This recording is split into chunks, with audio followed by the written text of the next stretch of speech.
We end season 1 with that big twist in which Mallet becomes a creature.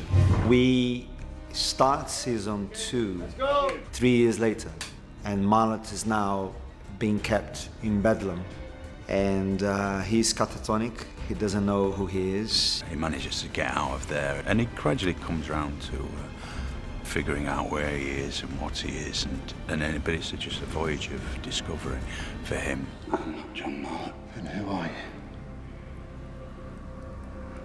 My past, beyond God's kingdom. John Mallet is dead. He makes his way to a poverty-stricken part of Westminster, which is in the shadow of the seat of power. Power resides in the Houses of Parliament with our old friend Sir Robert Peel, who is still the Home Secretary, and also Westminster Abbey. And a key new figure in our story is the Dean of Westminster. Very, very powerful church man. And this is really the story of the battle between church and state. So we see the Dean of Westminster at loggerheads with Sir Robert Peel throughout the story. I am this country's greatest reformer. So tell your Dean that with your saturated graveyards and your clergymen being devoured right under your very noses, that it is not the devil you should fear. It is me. Lawrence Fox plays a new character called Frederick Dipple. He's a German who is very, very fantabulously wealthy, comes to live in London and is slightly obsessed with automata. If man can create machines and make them do as we command, then man will have more power than God. You can see the beginnings of the robot and the artificial people. It can be a great thing, a great knowledge, new technology and discoveries, but it can also be used for the wrong purposes. In the future, they will be able to do anything we tell them to do. Perhaps even put you out of a job.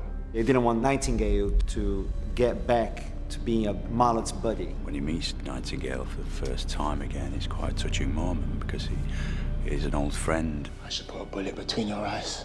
Make sure you're not a ghost. Catch the killer myself. Spencer's a fantastic new character in the series, played by Francis McGee. You're as jagged and closed as one of these. He appears to be a drunken layabout, but in fact, he's one of those people who has a care over the community. Blessed are they that do his commandments. They may have right to the tree of life. You were a priest.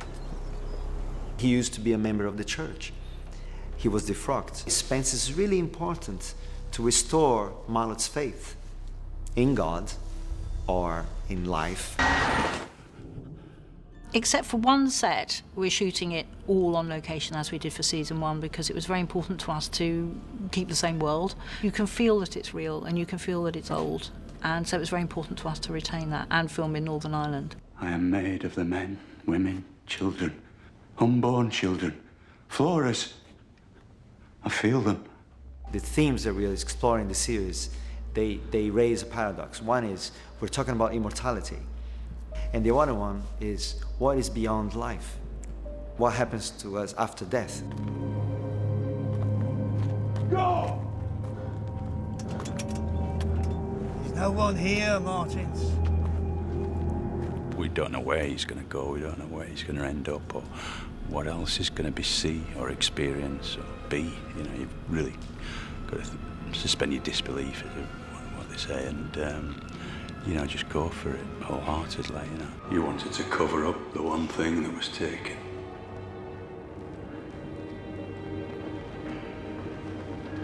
His heart. Who are you?